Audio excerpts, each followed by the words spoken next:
Bonjour à tous, c'est Alexis Berger, serial entrepreneur depuis l'âge de 17 ans, master franchisé, investisseur immobilier, consultant et formateur. Dans cette vidéo, nous allons voir s'il est difficile de créer son entreprise. Alors si vous regardez cette chaîne, a priori, c'est que justement vous avez envie de vous lancer, peut-être changer de métier, peut-être même que vous êtes simplement étudiant et que comme moi, vous voulez vous lancer directement dans l'entrepreneuriat.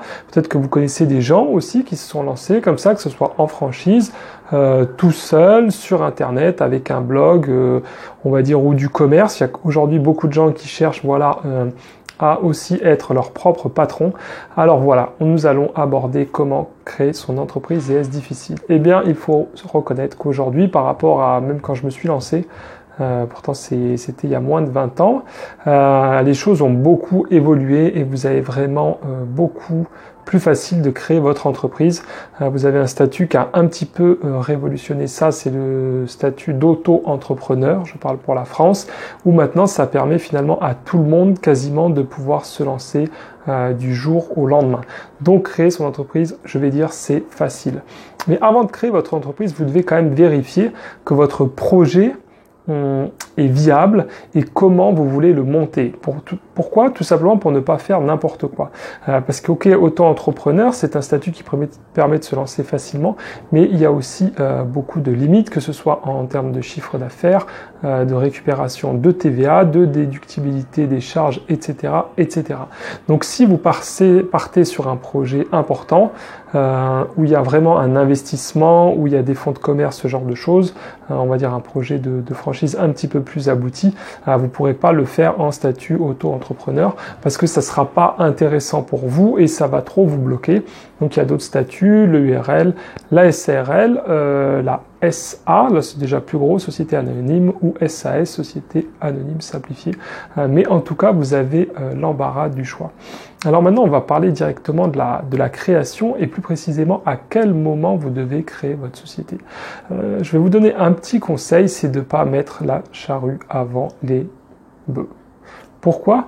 Parce que si tout de suite vous dites « Ok, moi j'ai un projet, je veux faire ci, je veux faire ça », vous faites quelque chose de bien sur le papier, vous dites « Ok, pour ça je veux par exemple monter une SARL », vous montez une SARL, vous prenez un associé, ça va tout de suite générer un certain nombre de frais, d'accord ? Il va falloir aller voir probablement un expert comptable pour la rédaction des statuts, l'enregistrement, ensuite, etc., etc. Vous allez tout de suite recevoir des appels de cotisation. On va dire que toute la machine administrative va se mettre en marche.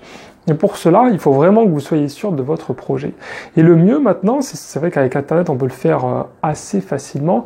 Imaginez que vous voulez vous reconvertir et, je sais pas moi, vendre des...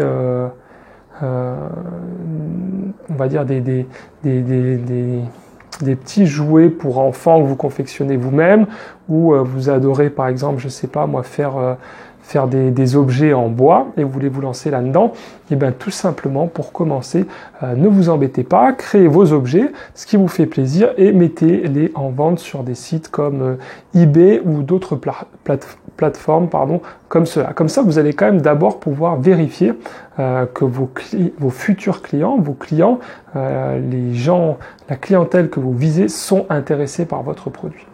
Et comme ça, après, si vous voyez vraiment que ça marche, que vous avez une certaine demande, vous allez pouvoir estimer votre chiffre d'affaires que vous allez faire. Si vous passez, là vous pouvez peut-être faire ça, on va dire comme une passion, simplement le week-end, d'accord ? Donc quand vous allez vous lancer, vous n'aurez que quelques objets à vendre et vous verrez vite si vous les vendez rapidement, si ça prend du temps, si vous pouvez améliorer, quelle est la demande des gens. Fixez déjà un petit peu votre prix.